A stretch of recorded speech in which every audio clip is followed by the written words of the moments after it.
Greetings, my name is Diane Skiba, and today I have the privilege of interviewing Dr. Susan Bakklen. This is part of the International Medical Informatics Nursing Informatics Group's project called Nursing Informatics Development, Implementation, and Evaluation over 5 decades, personal accounts and experiences from international experts. Welcome, Sue. How are you? Yeah, it's a pleasure to be with you today, Diane. That's great. Let's start with having you share your story about your journey into the field of informatics. Yes, my journey in informatics really started in the early 1980s. And it was a period of time when the personal computer was just coming into vogue. But my initial experience was really serving as the content expert for a series of computer-assisted instruction modules focused on the management of individuals with different types of cardiac arrhythmias. Wow, and then from that focus on, one of the things that this was part of a coronary care certification class that I was teaching, and I was a master's level critical care nurse specialist at that point in time. I knew that I wanted to evaluate the class, and I asked for advice from some of my master's teachers, and they said, don't bother. I really knew that that was the wrong answer, but having kind of run out of the skills that I needed to move to the next period of my career was really what drove me to getting a PhD at UCSF, which I finished in 1989. And then there I kind of stuck to the critical care and the tachydysrhythmias and studied the clinical decision support of critical care nurses managing tachydysrhythmias. And then after a couple of years, I really wanted to move from doing descriptive studies of clinical decision making to doing clinical decision support. And that was really what led me to doing the National Library of Medicine funded postdoc in biomedical informatics at Stanford University, which I did in the early 1990s. And then I moved on to my faculty positions. That's great. I know, you are well known for your research and your being in academia. Did you play any other roles in terms of your journey?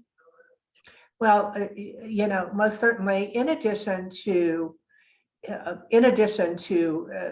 my research, I've certainly played a role in both publication and policy, specifically in terms of publication. In 1994, I published an article in the first issue of the Journal of the American Medical Informatics Association, JAMIA.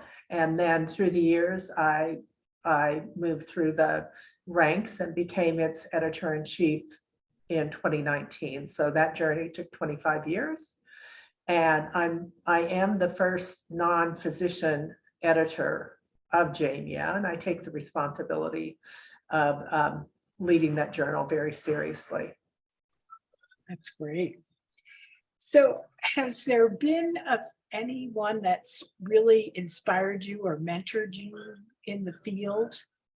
Yes, I think like many of us, I had many mentors in different areas. So clearly as a nurse scientist, Bill Holzheimer, who supervised my PhD at the University of California, San Francisco, for really tenacity in terms of policy around nursing data, Virginia Saba. I also had other types of mentors. Somebody that I consider a near peer mentor was Nick Hardiger, because he was very involved in the formal nursing concept representation. And we worked a lot together in that. And I really learned a lot. From him. And then when I really think of kind of like walking the journey, and that kind of thing, I think of also as mentors early people who were formally trained in the field. And so that makes me think about Judy Graves and how important her initial work was. And then with kind of walking, the journey over these many decades, of course, Patty Brennan has been just a real colleague and friend. And we have taken much of this journey together, although our jobs have always been very, very different. Yeah, I think in many instances in our interviews, we're finding that people had multiple mentors sort of all the way through, since many of us have been in this field for a while. Can you share with us what was sort of your most rewarding experience? Yes, in terms of my most rewarding experiences, I'm going to name three. Once, on behalf of IMIA-Medinfo, I co-led the group that led to the establishment of the ISO international standards for formal representation of both nursing diagnoses and nursing interventions. So I was very proud of that from the policy perspective, and reflected like my early research around terminology systems as well. Secondly, I'm really proud of my contributions to training. For 20 years at Columbia, I led the Reducing Health Disparities Through Informatics training program, which has prepared, and at Columbia, we prepared many leaders in nursing, both in the field of nursing informatics and particularly within IMIA. And so that, of course, includes people like Patty Dykes, Ken Mercado, Sarah Collins Rossetti. I've also been privileged to mentor students from other disciplines, such as Will Brown and Tiffany Bright, who have been major leaders in some of AMIA's diversity, equity, inclusion efforts. And at the international level, I was very proud to co-sponsor Anna Moon's PhD dissertation at the University of Oslo. And of course, she went on to become the president of the European Federation of Medical Informatics. And then the third, contribution I really think that I'm proud of has really been JAMIA.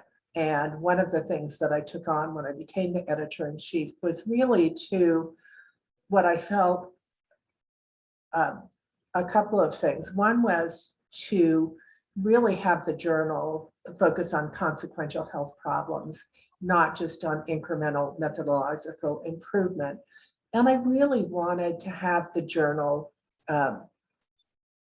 broaden its scope of what it was publishing to be reflective of the broader field of health, biomedical and health informatics, and not be simply focused on things that might occur in clinical care or ambulatory care settings. So, and also wanted to broaden the type of research methods for the types of studies that would be published in JAMIA. So we've seen an increase in the number of qualitative and mixed methods studied, as well as having a growth in the impact factor near 8 for this last year. So I'm very proud at this point in my career to kind of take things a little bit broader and lead an important journal in our field, because one of the most important things that an editor-in-chief does is really to provide that context to the types of things that are happening in our field and that we are publishing in the journal. Yeah, well, you certainly have contributed a lot to mentoring PhD students, and it's evident when you look at the literature. A lot of them were your students, and so that, I think, is really a credit to you for committing, because it's a lot of work to do guidance to students. And I'm sure there are many more that you mentored that You probably don't even remember. Yeah, no, I do remember, but I know it's more than, I know that it's more than 30 PhDs and dozens of postdoctoral fellows, but Yeah, too many to call out in a brief interview like this. you bet. What kind of challenges did you face as you made this journey?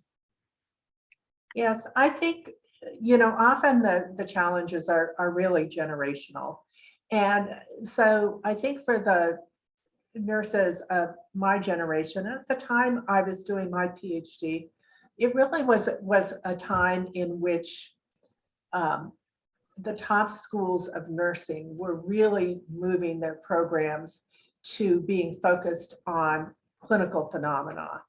And so coming into UCSF, into the Department of Physiological Nursing, and wanting to look at the intersection of computers and critical care nursing.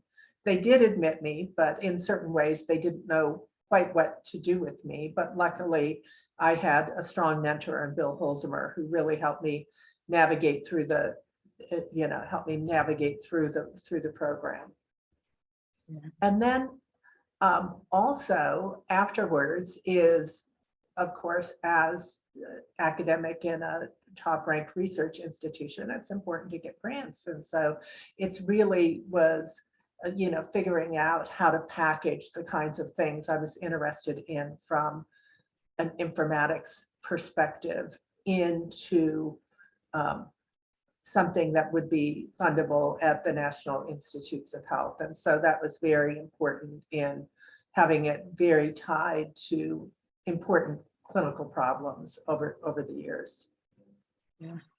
I distinctly remember in the 80s, the nursing group that was there for HRSA for training grants said, nurses don't need to know this. They learn SPSS and SAS in their research class. That's all they need to know. Yeah. Period, the end. So we've come a long, long way. Oh, that's for sure. What I'd like it to ask is the last question is, what advice do you have for this next generation that's coming into informatics? Well, first, I think I have three things I generally stress. One is really focus on the consequential problems. Don't bother yourself with things that are trivial. Focus on something that's really important. And secondly, focus on something that you're really passionate about, because it's going to get hard. And if you're not passionate, if you're not passionate about it to begin with, you're not going to have the energy to take the long journey. And then thirdly, I think often females and nurses as well often are a little afraid to take risks. And I think one of the most important things that I learned from having Bill Holzheimer as a mentor was to go ahead, take some career risks. And yes, you're going to fail and you're going to feel bad. And for me, maybe I'd have a little boo-hoo about it. But I think without taking those risks, my career would have been different. And so those are my key 3 points. That's wonderful. Great advice for this generation. It has been my pleasure to interview you today. And it's exciting that we're going to be able to share this with many, many people across many countries about the field and how it began and how it can give advice to the next generation. Thank you so much. Okay, my pleasure.